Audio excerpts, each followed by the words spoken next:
Vinita ji, Modi factor तो 14 के बाद से अभी भी बरकरार है, उससे तो इनकार नहीं किया जा सकता है।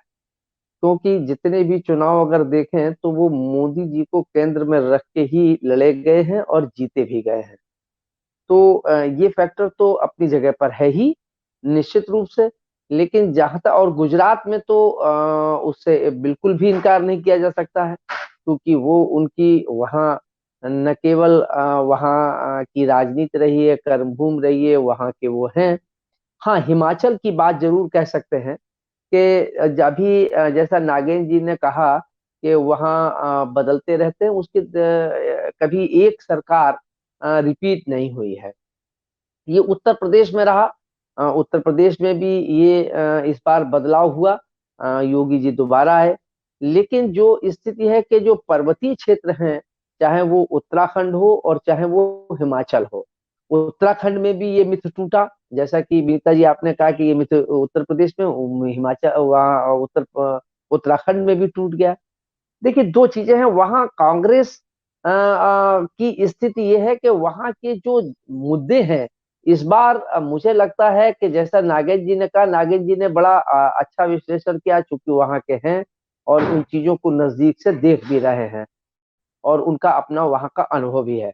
बेसिक बात यह है कि जो जन समस्याएं हैं, सरकार चाहे वो केंद्र की सरकार हो, चाहे वहाँ भाजपा की सरकार रही हो, जनता कहीं ना कहीं उससे त्रस्त है।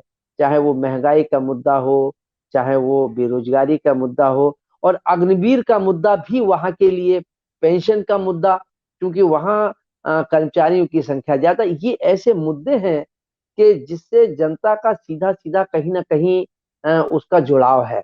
ऐसी स्थिति में जैसा कि नागेंद्र जी ने कहा कि उनके पास संसाधन बहुत हैं, उनके पास पैसा का फ्लो बहुत है, कांग्रेस के पास नहीं। लेकिन जब जनता का जो फ्लो होता है, तो वो फिर पैसे या अन्य कोई भी चीजें हो उनको नेपथ्य में डाल देता है। तो जनता का जो अभी तक मैंने देखा है, सुना है और पढ़ा है, वहाँ स्थिति तो यही है कि भारतीय जनता पार्टी वहां पर चूंकि दो ही पार्टी हैं, वहाँ कांग्रेस और भाजपा ही के बीच में आमने सामने लड़ाई है, और यही कारण है कि कभी ये कभी वो सरकारें बदलती रहती हैं। तो अगर उन समीकरणों को देखा जाए तो उन समीकरणों के हिसाब से भी बदलती हैं, तो फिर सरकार बदलने की स्थिति है।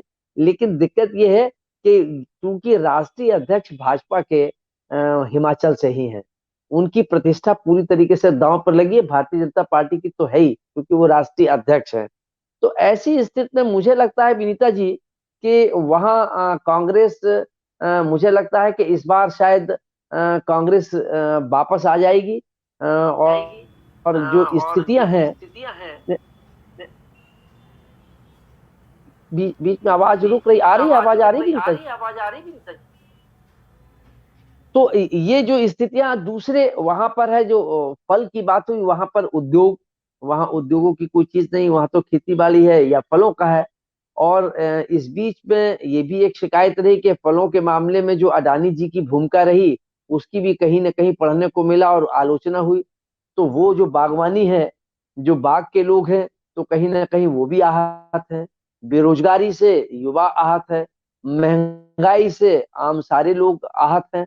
तो ये जो सारे फैक्टर्स है, तो विपक्ष के पास, विपक्ष के मतलब कांग्रेस के पास, उन इश्यूज को उठाना और उन इश्यूज को जो दुख, जनता की दुखती रग है, वो उसको टच करना, वो, और क्योंकि भाजपा और कांग्रेस दो ही है, तो ऐसी स्थिति में मुझे लगता है कि इस बार स्थितियां पलट भी सकती हैं और रिवर्स भी हो सकती हैं भाजपा के लिए।